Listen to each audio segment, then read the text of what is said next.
thank you so much for joining us. As you know, Good to be President with you all. Biden is using the same authority that Trump attempted to use to shut off access to asylum for migrants who cross the southern border illegally. Do you believe this is the right move for President Biden? Absolutely. I've been encouraging this since last October. The border is the most serious crisis that we face, as far as I'm concerned, right now. We have people coming in to our country that haven't been vetted. We don't know what their purpose is. And we know that there's a lot of illicit trade that's coming also. So this is something that had to be done. It should have been done sooner, but I'm happy it's done now. I support the president for doing this. And if all those who have disagreements, whether it's not enough or too much, then you should sit down in earnest and try to work through it. That's the problem with Washington. Nobody wants to work to find a common answer to a very common problem. The Trump campaign and the Republican National Committee are slamming the new executive action, saying the action taken today won't fix anything. Do they have a point? Is this more about scoring political points than actually addressing the situation at the border? Well, it absolutely addresses it. Basically, it stops all illegal entries in between the ports of entry. The ports of entry now will all be vetted. There won't be anyone catch and release. No more paroles from that standpoint. So we're stopping a lot of the things. So much more needs to be done.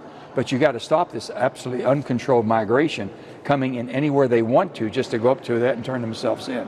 They'll be turned away now. They come to a port of entry. If we hit the maximum that we can't vet, don't know who you are, that stops. Everything shuts down. So I think it absolutely does help us get control of this border to an extent that at least we know who's coming and what the purpose is and if they have any criminal record behind them. We haven't known that before. This is long overdue, and I'm glad it happened. In March, Senator, I asked you what it would take for you to endorse President Biden. Let me play that brief exchange we had. Listen to this. What does President Biden need to do to publicly and formally win your endorsement? Well, we have an energy security, okay? We have to get the border secured. The greatest threat we face right now, I've encouraged the president to do basically a national emergency. You have to have legal immigration, but you cannot allow illegal immigration taking over your border. He has to step forward on that, and strongly. So is this the kind of strong action on the border that you said President Biden needed to do when we spoke back in March? Are you now ready, Senator, to make that endorsement? Let's just say that it helps tremendously, but we still have energy security. I'm fighting that every day to make sure that we have the energy in this country to be able to run our economy, defend ourselves, and help our allies. Also, more things that we can go into, but the greatest concern I'm having now is the debt of the nation, $34.66 trillion, and no one's doing anything about this, and it's going to cause great havoc. We have, for the first time, it looks as if we will spend more on the interest on our debt than what it takes to defend our country. So, that cannot be sustained. So, Senator, we're moving in the right direction. What else will it take for you to endorse President Biden? Well, we're moving in the right direction. Let me just say this. This is a big step in the right direction. Let's just make sure that we have more of it. On Trump's criminal conviction, your friend and colleague, Republican Senator Susan Collins of Maine, said this about the verdict, and I'm quoting her now. Okay. The district attorney who campaigned on a promise to prosecute Donald Trump brought these charges precisely because of who the defendant was, rather than because of any specified criminal conduct. Senator, do you agree with her that Trump was prosecuted because of who he is? Well, I guess you could say that Hunter Biden has been prosecuted because of who he is. I hear so much of this. My main concern is the rule of law. It makes us different than anywhere else in the world. People have different venues for correction.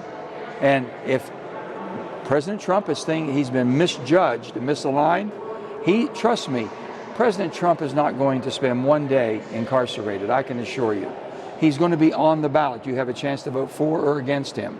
And he has different venues. Only in America, only with the rule of law, do you have a way through the process of our judicial system to correct a wrong that might have been done. So it has a long way to go. Everyone's jumping right now and misaligning this thing. I'm thankful for the rule of law we have. I want to make sure that we protect the judicial system and not allow it to be weaponized. Both sides maybe want to weaponize this. It can't be done. I believe that Merrick Garland is trying to do his absolute best to be non-partial on this. If that was the case, then how can you say, well, it was against the Trumps, but it's not, it's protecting the Bidens. I don't think so. I think on either side they can basically think because of who they are and their last names is why they might have been brought to this situation that they're in right today. Senator, as you know, President Biden slammed Donald Trump as a, quote, convicted felon over at a fundraiser, telling donors his predecessor snapped, his word, snapped, after losing the 2020 election. Is focusing on Trump's conviction the best way to defeat him? Absolutely not. I think because he has venues, he might be exonerated. It might be, he'll appeal it, and it might be thrown out. So why would we be jumping to conclusions? So I think that's the wrong. The bottom line is, these two men are going to be on the ballot. They're going to go to the final November 5th election, and the character of who you would want to be in sitting in that seat is going to be determined at that time. You make your decision. But using all of these other things, start talking about the problems. The border, is this going to fix the border? Absolutely not. Is it going to help control the border? Absolutely. Can we do something? What's our job? As a senator and also as congresspeople, shouldn't we be looking at the long game of how do we fix things? Or are we just using everything as a prop for the next election? That's why I got so frustrated. I couldn't take it no more. I didn't want to be part of this process, and the political parties continue to make you pick a side and drive us apart. I'm going to do everything in my power the 6 months I'm here and for the rest of my involvement in the politics in this great country is to bring the country together. The reasonable, responsible middle, Wolf, they have to understand the power they have.